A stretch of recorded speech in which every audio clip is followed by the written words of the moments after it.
నమస్తే, నేను మీ మధు. రాహుల్ గాంధీ విశాఖకు రాబోతున్నారు. మరి దీని వెనకాల ఉన్న కారణాలేంటి?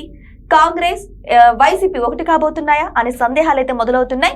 అయితే రోజు మనం దీని గురించి క్లారిటీగా తెలుసుకుందాం. ప్రస్తుతం మనతో పాటు ఉన్నారు సీనియర్ జర్నలిస్ట్ సిఎస్ రావు గారు. వారిని అడిగి మరిన్ని విషయాలను తెలుసుకుందాం. నమస్కారం సార్. నమస్తే సార్, రాహుల్ గాంధీ విశాఖకి రాబోతున్నట్టు తెలుస్తోంది. మరి ఇందులో నిజం ఎంత ఉందంటారు? అసలు విశాఖకు రావడానికి గల కారణాలు ఏమంటారు? యాక్చువల్గా అఫీషియల్ ప్రోగ్రామ్ అది గవర్నమెంట్ ఆఫ్ ఇండియా అరేంజ్ చేస్తున్నటువంటి కార్యక్రమం. జనరల్గా పార్లమెంట్లో రకరకాల స్థాయి సంఘాలు ఉంటాయి. వాటిల్లో కీలకమైనటువంటి రక్షణకు సంబంధించినటువంటి ఒక కమిటీ ఉంటుంది. ఆ కమిటీలో ఈయన వస్తున్నారు. ఆ కమిటీకి ఎవరు రన్ చేస్తారు, ఎవరు ఆధ్వర్యంలో నడుస్తుందంటే కేంద్ర ప్రభుత్వం ఆధ్వర్యంలో ఉంటుంది. అంటే గవర్నమెంట్ ప్రోగ్రామ్, ఇది ప్యూర్గా government programme, it's not political programme. కానీ రాహుల్ గాంధీ గారు వస్తున్నారు అని అంటే ఆయన ప్రతిపక్ష నాయకుడు, ఇప్పుడు ఢిల్లీలో పార్లమెంట్లో ప్రతిపక్ష నాయకుడు. కాబట్టి ఖచ్చితంగా ఏదైనా సమస్యలు ఉంటే కనుక చెప్పుకోవాలని ఎవరైనా ప్రయత్నం చేస్తారు. సో స్టీల్ ప్లాంట్కి సంబంధించి ప్రైవేటీకరణ జరగబోతుంది, ఆంధ్రుల హక్కు, విశాఖ ఉక్కు అనేది ఒక నినాదం. సో అది ప్రైవేటైజేషన్ చేయబోతున్నారు అనేది చాలా కాలంగా వినిపిస్తుంది. వాళ్ళు దాదాపు 4 సంవత్సరాల నుంచి ధర్నాలు కూడా చేస్తున్నారు కార్మికులు. వాళ్ళు కలిసే అవకాశం ఉంది అనేది ఒకటి వినిపిస్తుంది. అయితే ఇదంతా అఫీషియల్గా మనకి తెలిసినటువంటి ఇన్ఫర్మేషను. కాకపోతే ఇన్సైడ్ దీంట్లో పొలిటికల్గా కొంత కోణం ఉంది అనేది మరొకటి వినిపిస్తుంది. ఏంటి అనే పొలిటికల్ కోణం అని అంటే, దాదాపు నా ప్రతిపక్ష నాయకుడు అయిన తర్వాత ఇప్పటి వరకు ఆయన ఆంధ్రలో అడుగుపెట్టాలి. ఆయన ఎప్పుడు ఆంధ్రలో అడుగుపెట్టారు రాష్ట్రం విడిపోయిన తర్వాత అంటే భారత్ జోడో యాత్ర సందర్భంగా ఆయన అడుగుపెట్టారు. అది కూడా రాయలసీమ ఏరియాలో కొంత ప్రాంతంలో అడుగుపెట్టారు. అంతకు మించి ఆంధ్రప్రదేశ్ తోటి ఆయనకి సంబంధాలు ఆల్మోస్ట్ తెగిపోయినట్టుగా రాజకీయంగా ఉన్నాయి. కారణం ఏంటంటే ఆంధ్రప్రదేశ్ని విడగొట్టారు కాబట్టి అక్కడ ఉండేటువంటి ఓటర్స్ ఆగ్రహంగా ఉన్నారు. ఆంధ్రప్రదేశ్ ప్రజలు కాంగ్రెస్ పార్టీని కంప్లీట్గా ఒక రకంగా చెప్పాలంటే భూస్థాపితం చేశారు. ఇప్పటికి కూడా 5%కి మించి లేదు ఓట్ బ్యాంక్ దానికి. యాక్చువల్గా అది ఒకప్పుడు ఉమ్మడి ఆంధ్రప్రదేశ్ ఎంపీలతోటి ప్రభుత్వాన్ని ఢిల్లీ పీఠాన్ని కైవసం చేసుకున్న చరిత్ర కాంగ్రెస్ పార్టీకి ఎక్కువగా ఉంది. అయినప్పటికీ కూడా రాష్ట్రాన్ని విడగొట్టారు కాబట్టి ఆంధ్రప్రదేశ్ ప్రజలు వ్యతిరేకంగా ఉన్నారు. కానీ అలా అని చెప్పి తెలంగాణ ప్రజలు ఆదరించారంటే 10 years పాటు ఆదరించాలి కాంగ్రెస్ పార్టీని.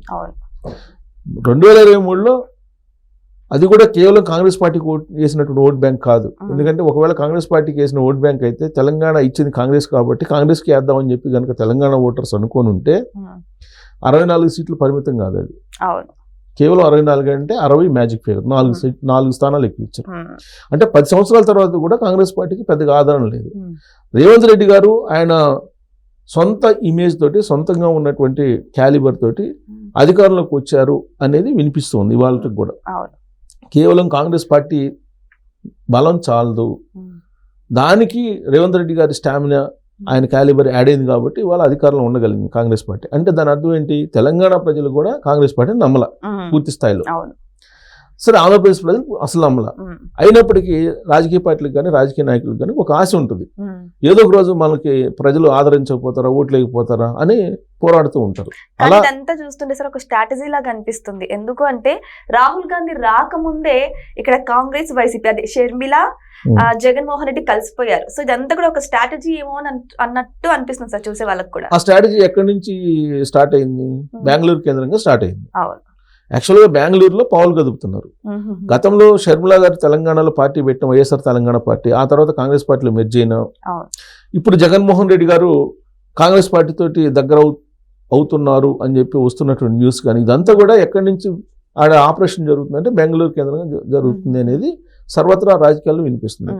ఇలాంటి పరిస్థితుల నడుమ రాహుల్ గాంధీ గారు వైజాగ్ అడుగు పెడుతున్నారు. సరే, అది అఫీషియల్ ప్రోగ్రామ్ అయినప్పటికీ కూడా అది ఖచ్చితంగా రాజకీయ నాయకుడు కాబట్టి రాహుల్ గాంధీ గారు డెఫినెట్గా దానికి రాజకీయ రంగు అనేది అది అవునన్నా కాదన్నా యాడ్ అవుతుంది.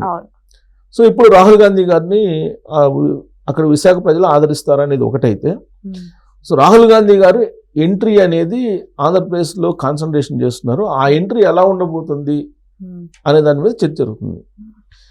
అయితే వైఎస్ఆర్ కాంగ్రెస్ పార్టీ రెండు ఒకటయ్యే అవకాశం ఉంది రాబోయే రోజుల్లో. అంటే ఒకటవుతాయా లేదంటే కాంగ్రెస్ పార్టీలో వైఎస్ఆర్ కాంగ్రెస్ పార్టీ విలీనం అవుతుందా అని అంటే, షర్మిల గారు ఒక మూమెంట్లో ఏం చెప్పారు, ఎప్పటికైనా సరే తల్లి కాంగ్రెస్ లో పిల్ల కాంగ్రెస్ చేరాల్సిందే అని చెప్పి ఆవిడ ఇచ్చినటువంటి కామెంట్. సో కాబట్టి ఆవిడ ఇచ్చినటువంటి స్టేట్మెంట్ ప్రకారం అయితే కాంగ్రెస్ పార్టీలో వైఎస్ఆర్ కాంగ్రెస్ పార్టీ విలీనం కావాలి.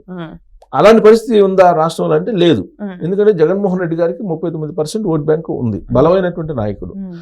అలా బలమైన నాయకుడు తీసుకెళ్లి కాంగ్రెస్ పార్టీలో 5% ఉన్నట్టు కాంగ్రెస్ పార్టీలో చేరుస్తారా అంటే చేర్చరు. కానీ కొంతమంది ఢిల్లీ పెద్దలు ఆయనతోటి టచ్లో ఉన్నారు అనేది ఒకటి, కాంగ్రెస్ పార్టీ పెద్దలు. ప్లస్ రాజశేఖర రెడ్డి గారు బతికున్న రోజుల్లో కాంగ్రెస్ పార్టీ అధిష్టానంతో, ఆ అధిష్టానంలో ఉండే కొంతమందితోటి వైఎస్ ఫ్యామిలీకి దగ్గర సంబంధాలు, సాన్నిహిత్యమైన సంబంధాలు ఉన్నాయి. వాళ్ళు ఇప్పటికీ కూడా వైఎస్ఆర్ కాంగ్రెస్ పార్టీని కానీ లేదా వైఎస్ ఫ్యామిలీని కానీ వాళ్ళు ఆదరిస్తూ ఉంటారు. ఆ కోణం నుంచి ఆలోచిస్తే ఇప్పుడు జగన్మోహన్ రెడ్డి గారు షెల్టర్ ఎక్కడ ఏర్పాటు చేస్తున్నారు? బెంగళూరులో ఏర్పాటు చేస్తున్నారు. Safest zone. ఎందుకు సేఫెస్ట్ జోన్? అక్కడ కాంగ్రెస్ పార్టీ అధికారంలో ఉంది. అంటే కాంగ్రెస్ పార్టీ తోటి ఇండైరెక్ట్ గా ఆయన టచ్ లో ఉన్నారు అనేది. అయితే ఇప్పుడు కాంగ్రెస్ పార్టీలోకి ఎందుకు వైఎస్ఆర్ కాంగ్రెస్ పార్టీ విలీనం చేస్తారు అనే క్వశ్చన్ వస్తుంది. ఎవరైనా జనరల్ గా ఎవరైనా మినిమం నాలెడ్జ్ ఉన్నటువంటి వాళ్ళు ఇది పిచ్చ డిస్కషన్ లేదంటే పిచ్చ ఎనాలిసిస్ అని చెప్పి అనుకుంటారు. కానీ జగన్మోహన్ రెడ్డి గారు ఆలోచనలు ఎప్పుడు కూడా చాలా హైట్ లో ఉంటాయి.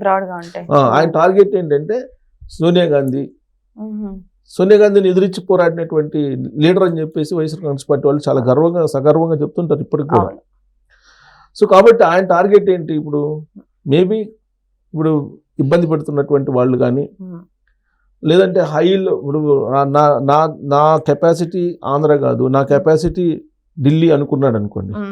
సో అలాంటప్పుడు ఎవరితోటి లేదా ఒక రాష్ట్రం కాకుండా 3 రాష్ట్రాలు నా చేతిలో ఉండాలి అని చెప్పి అనుకున్నారు అనుకోండి. అప్పుడే వైఎస్ఆర్ కాంగ్రెస్ పార్టీ ఉంటే కనుక సాధ్యం అవుతుందా? కాదు. అలానే కేసీఆర్ గారు ఆలోచించారు. ఏం చేశారు? తెలంగాణ కాదు నాది, నా కెపాసిటీ ఢిల్లీ, అందుకే దేశకి నేత అని చెప్పి టీఆర్ఎస్ పార్టీని బీఆర్ఎస్ మార్చారు.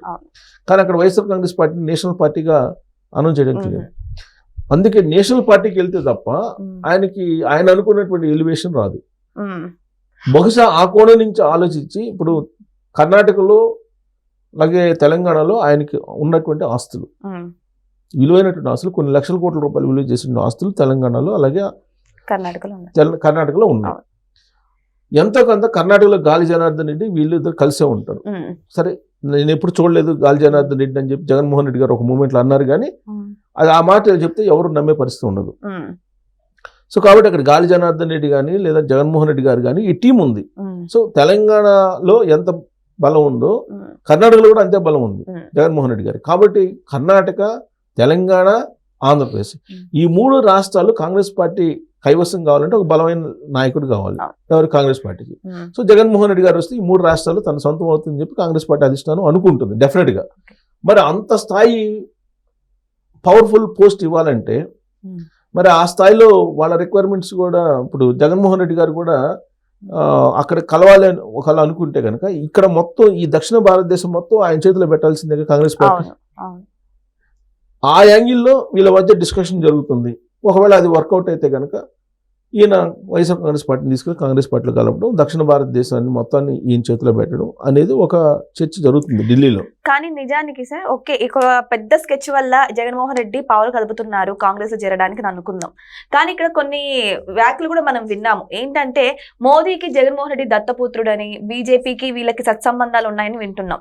మరి ఇలాంటి సంబంధాలు ఉంటే మరి కాంగ్రెస్ లో చేరితే మొదటిగా మోసం వస్తుంది కదా సార్? ఇప్పుడు రాజకీయాల్లో ఎప్పుడు ఈక్వేషన్ అప్పుడే. ఇప్పుడు ఈ రోజు జగన్మోహన్ రెడ్డి గారు బీజేపీతో ఎందుకున్నారు అని అంటే జగన్మోహన్ రెడ్డి గారు గతంలో చేసిన వ్యాఖ్యలను గుర్తు చేసుకోవాలి. ప్రత్యేక హోదా తెద్దాం అనుకున్నాను కానీ అక్కడ బలమైనటువంటి లీడర్స్ మోడీ గారు అలాగే అమిత్ షా గారు ఉన్నారు కాబట్టి దేవుడి దయ అన్నారు. అదే అక్కడ కనుక ఒకవేళ జగన్మోహన్ రెడ్డి గారి మీద ఆధారపడి ఉండేటువంటి ప్రభుత్వం ఉంటే వేరే విధంగా రాజకీయాలు ఉండేవి. సేమ్ అందుకే రాజకీయాలు ఎప్పుడు ఒక రకంగా ఉండవు.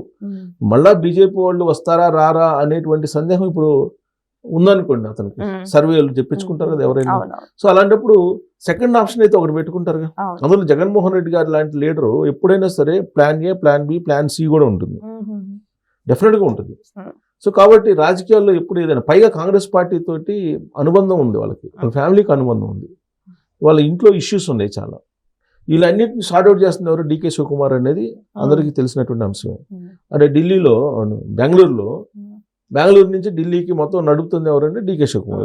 డీకే శివకుమార్ గారు షర్మిల గారికి కావాల్సిన అభిమాని. అభిమానుల లీడరు ప్లస్ ఇంట్లో మనిషి. అలాగే జగన్మోహన్ రెడ్డి గారికి అభిమానం ఇంట్లో మనిషి. సో వీళ్ళందరినీ కలిపేది ఎవరు? డికే శివకుమార్ గారు బెంగళూరు కేంద్రంగా చేసుకుని. ఎందుకు కలుపుతారంటే ఇతనితో అవసరం ఉంది కాంగ్రెస్ పార్టీకి.